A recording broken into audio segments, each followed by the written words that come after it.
Hello दोस्तों, मैं किफ़न यादव स्वागत करता हूं आपका। आज हम पढ़ने वाले हैं 30 जून 2021 के मोस्ट इंपॉर्टेंट करंट अफेयर्स। तो लेट्स स्टार्ट।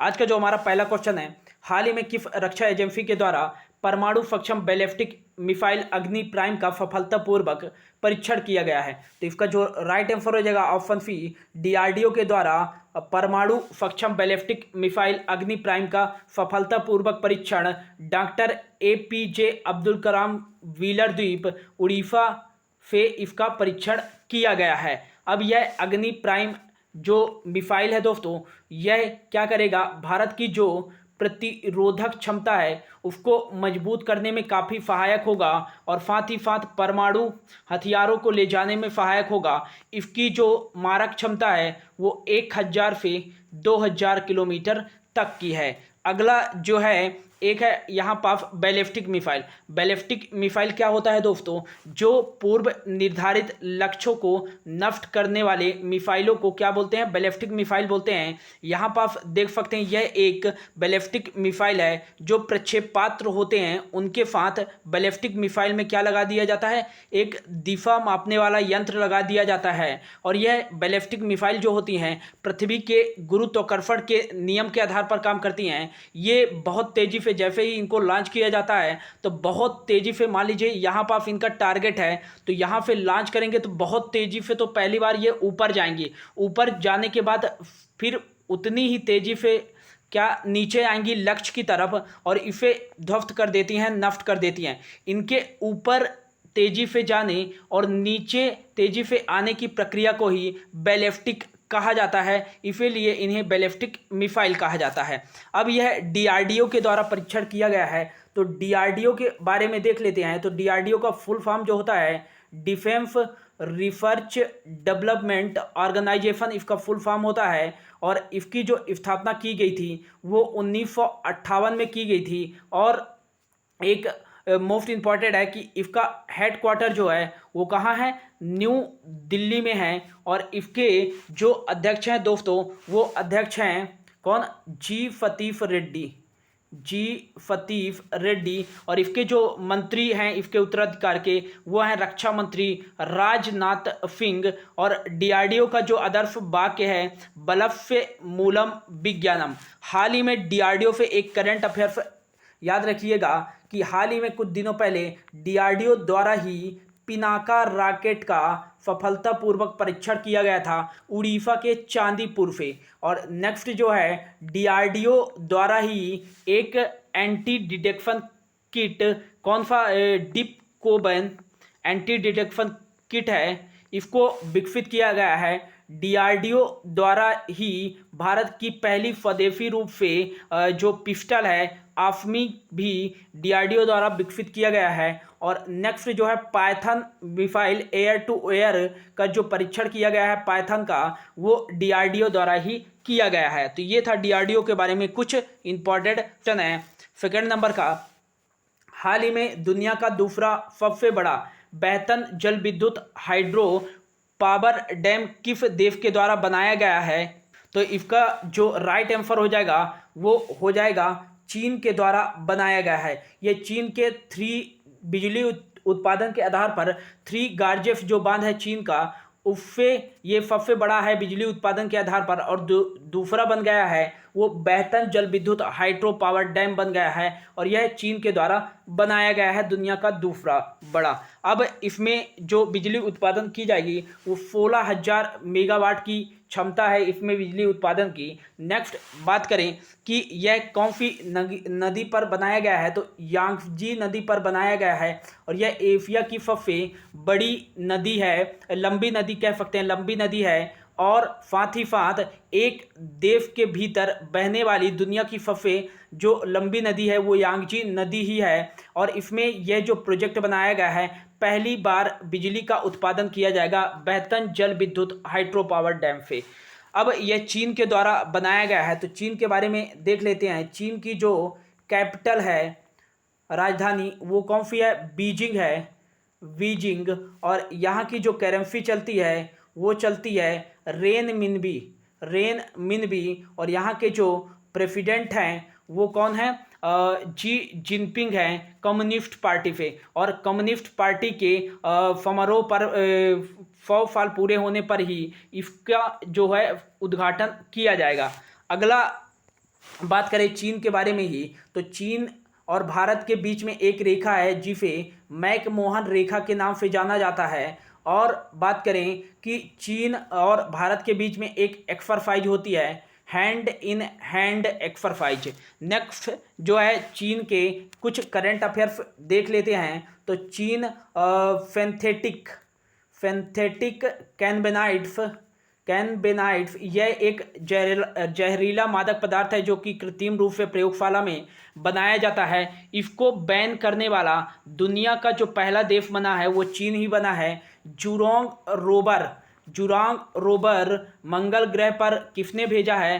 तो यह भेजा है चीन ने ही, और यह विश्व का दूसरा बन गया है। पहला नासा द्वारा भेजा गया था परसिवियरेंस रोवर। नेक्स्ट बात करें कि 3 चाइल्ड पॉलिसी किसने लाया है? तो यह चाइना के द्वारा ही लाया गया है। नेक्स्ट बात करें चीन के बारे में ही, तो फिन झाओ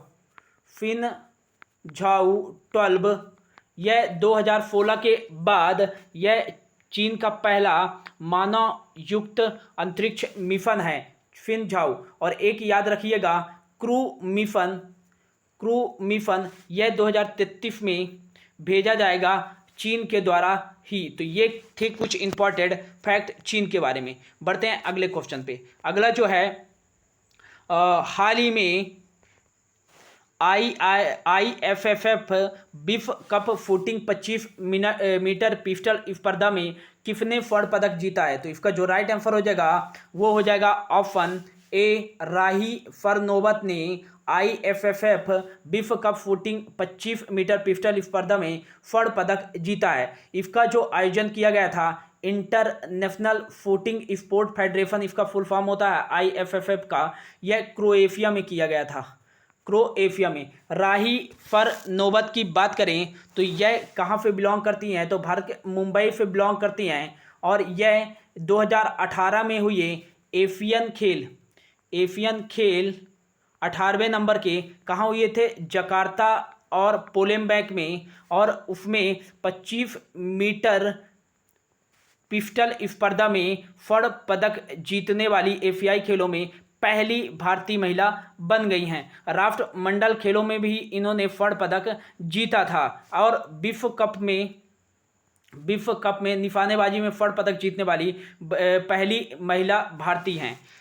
अगला जो क्वेश्चन है 4th नंबर का, हाल ही में पेरिस में आयोजित तीरंदाजी विश्व कप में किस भारतीय ने 3 स्वर्ण पदक जीतकर विश्व की नंबर 1 महिला तीरंदाजी बन गई हैं? तो इसका जो राइट आंसर हो जाएगा वो हो जाएगा दीपिका कुमारी। यह 3 स्वर्ण पदक जीतकर विश्व की नंबर 1 तीरंदाजी महिला खिलाड़ी बन गई हैं। अगला जो बात करें यह कहाँ आयोजित किया जा रहा था? तो ये पेरिस में आयोजित किया जा रहा था, और यह दीपिका कुमारी ने दूसरी बार यह रैंक हासिल की है। पहली बार जो रैंक हासिल की थी इन्होंने वो 2012 में हासिल की थी, और 2012 में ही इन्हें अर्जुन पुरस्कार से सम्मानित किया गया था। अब यह कहाँ से बिलोंग करती हैं? यह झारखंड से बिलोंग करती हैं। बढ़ते हैं अगले क्वेश्चन पे। हाल ही में कौन सी अंतरिक्ष एजेंसी दुनिया के पहले शारीरिक रूप से अक्षम अंतरिक्ष यात्री को नियुक्त करके लॉन्च करेगी? तो ये दुनिया का, या तो कह सकते हैं विकलांग व्यक्ति अंतरिक्ष यात्री को नियुक्त करेगी, और यह जो नियुक्त करेगी वो यूरोपियन स्पेस एजेंसी नियुक्त करेगी। यूरोपियन स्पेस एजेंसी की बात करें तो इसकी स्थापना 1975 को की गई थी। इसका जो हेडक्वार्टर है वो पेरिस फ्रांस में है, और इसकी जो मेंबर कंट्री हैं वो कितनी है? 22 मेंबर कंट्री हैं। बात करें ये 22 मेंबर कंट्री कुछ भी अपनी अंतरिक्ष से संबंधित कार्यक्रम करेंगे तो किसके द्वारा करेंगे? यूरोपियन अंतरिक्ष के द्वारा करेंगे। नेक्स्ट बात करें कि इसके जो महानिदेशक हैं वो जोसेफ अचर वेचेर हैं, और अगला जो है कि यूरोपियन अंतरिक्ष एजेंसी द्वारा ही न्यूजीलैंड जो लॉन्च करेगी यह दुनिया का पहला लकड़ी का उपग्रह जो बीफा वुडफेड है वो किस एजेंसी के द्वारा लॉन्च किया जाएगा? तो देश तो न्यूजीलैंड हो जाएगा, लेकिन एजेंसी जो हो जाएगी वो हो जाएगी यूरोपियन स्पेस एजेंसी द्वारा ही लॉन्च किया जाएगा। यूरोपियन स्पेस एजेंसी द्वारा ही हाल ही में शुक्र ग्रह के अध्ययन के लिए एन विजन मिशन लॉन्च किया जाएगा। एन विजन मिशन 2028 से 29 के बीच में। तो ये था यूरोपियन स्पेस एजेंसी के बारे में कुछ इंपॉर्टेंट इंफॉर्मेशन। नासा ने हाल ही में एक अपना दबीची प्लेफ शुक्र ग्रह के अध्ययन के लिए और वेरिटास मिशन भेजेगा 2028 से 29 के बीच में, 30 के बीच में। अगला जो क्वेश्चन है 6 नंबर का, हाल ही में anomalies in law and justice पुस्तक का विमोचन किसके द्वारा किया गया है? तो anomalies is in law and justice पुस्तक का विमोचन NV रमन्ना वर्तमान सुप्रीम कोर्ट के मुख्य न्यायाधीश जो हैं उनके द्वारा ही विमोचन किया गया है। और इस पुस्तक के जो लेखक हैं वो हैं कौन? RV रविंद्रन। यह पुस्तक कानून में जो कमियां हैं उनके बारे में बताता है और उनके सुधार के लिए कदम भी उठाया गया है इस बुक्स में। अगला बात करें कि NB रमन्ना सुप्रीम कोर्ट के 48वें नंबर के चीफ जस्टिस बने हैं और 45वें नंबर के जो थे वो थे फरद अरविंद बोबड़े।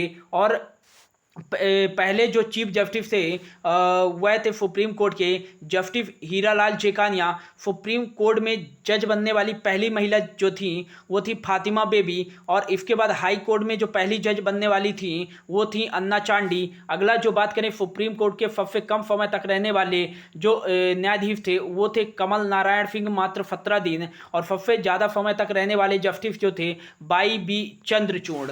अगला जो बात करें दीप हल्दर है ऑप्शन पे, तो इनके द्वारा हाल ही में बंगाल इलेक्शन 2021 पुस्तक का लिखा गया है। प्रणब मुखर्जी द्वारा प्रेसिडेंशियल ईयर 2012 टू 2017 बुक्स लिखा गया है। एक बुक्स याद रखिएगा दोस्तों, इट्स वंडरफुल लाइफ किसके द्वारा लिखा गया है? रफकिन बांड जी के द्वारा लिखा गया है। अमेजिंग अयोध्या किसके द्वारा लिखा गया? नीना राय के द्वारा लिखा गया है। सच कहूँ तो नीना गुप्ता के द्वारा लिखा गया है यह पुस्तक। बढ़ते हैं अगले क्वेश्चन पे। 7 नंबर का जो क्वेश्चन है, हाल ही में दुनिया का सबसे बड़ा mobile event mobile world Congress 2021 का आयोजन कहाँ किया गया है? तो इसका जो राइट आंसर हो जाएगा वो हो जाएगा स्पेन के बार्सिलोना में। यह आयोजित किया गया है नवाचार को बढ़ावा देने के लिए और यह दुनिया का सबसे बड़ा मोबाइल इवेंट है जो कि स्पेन के बार्सिलोना में आयोजित किया गया है। अब यह स्पेन में आयोजित किया गया है तो इसके स्पेन की जो राजधानी है वो मैड्रिड है। मैड्रिड यहाँ की राजधानी है। करेंसी जो चलती है यहाँ की करेंसी जो है वो यूरो चलती है, यूरो। और एक करंट अफेयर्स याद रखिएगा कि हाल ही में स्पेन ने इच्छा मृत्यु को वैध मान्यता देने के लिए कानून पारित किया है। कानून पारित किया है किसने? स्पेन ने। बढ़ते हैं अगले क्वेश्चन पे। अगला जो क्वेश्चन है, हाल ही में राष्ट्रीय सांख्यिकी दिवस किस दिन बनाया गया है? तो राष्ट्रीय सांख्यिकी दिवस हाल ही में 29 जून को बनाया गया है।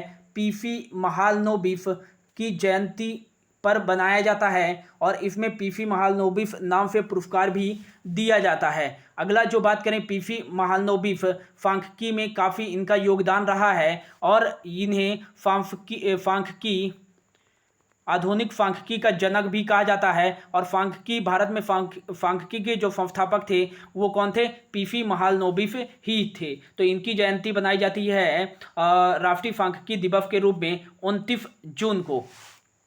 अब जो ऑप्शन पे है 27 जून को बनाया जाता है दोस्तों अंतर्राष्ट्रीय